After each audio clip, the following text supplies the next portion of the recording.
Yo, what's good YouTube? It's boardzy, and this is going to be my review of the Pulsar X2H Esports Edition. Hopefully a quicker video because there's just not a ton to cover. I know today you guys are seeing a flood of Zowie U2 reviews. I just didn't get the memo, so I'll have my review out this weekend, but I have been testing that one quite a bit as well.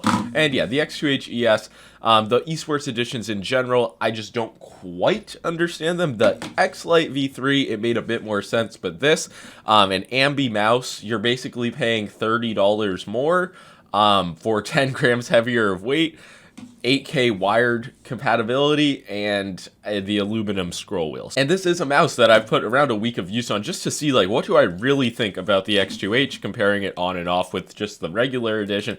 And honestly, I feel like for almost everybody, paying less money for the 54-gram mouse just makes more sense than paying more money for the 64-gram mouse. And there are going to be some other differences, like the clicks on the X2H ES are deceptively heavy, like just surprisingly. They are more stiff and firm than the standard X2H clicks. I know that there were concerns with the QC on the X2V2 and the X2H clicks, so maybe that was their way of addressing that. But for me, my X2H standard edition has perfectly fine, light, spammable clicks, very similar feeling to my X2V2 MIDI. But yeah, the X2H ES, it's just like, I don't love it. Like, this is a mouse that I can perform perfectly fine with, don't get me wrong, but it's just not one of my favorite shapes. I've called the hump very bulby before because it's just super aggressive. Also, the coating does kind of look like a sweat magnet. Might be because the heat is on, but that is also just how the coating is. It is better. I know I'm getting off topic, but it is definitely different on the sides than the X-Lite V3 ES was, because I kind of complained that it's like,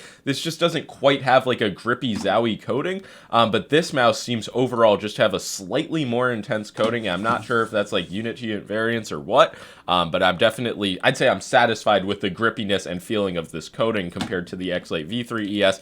And the clicks are not quite as heavy as they were on this mouse, but definitely still heavier than the standard editions. Yeah, getting back to the shape, I really just don't have a lot of room to adjust, like, once it's already in my palm. So I've actually like had a better time kind of like doing a flat fingertip, even like almost a palm grip, because like some parts of the side of my hand are making contact with the mouse. So I just don't know. It's like, it's not going to be one of my favorite mice at $130. I just feel like I have a better time claw gripping the Super Light 2 if like I were to go for a premium claw grip experience.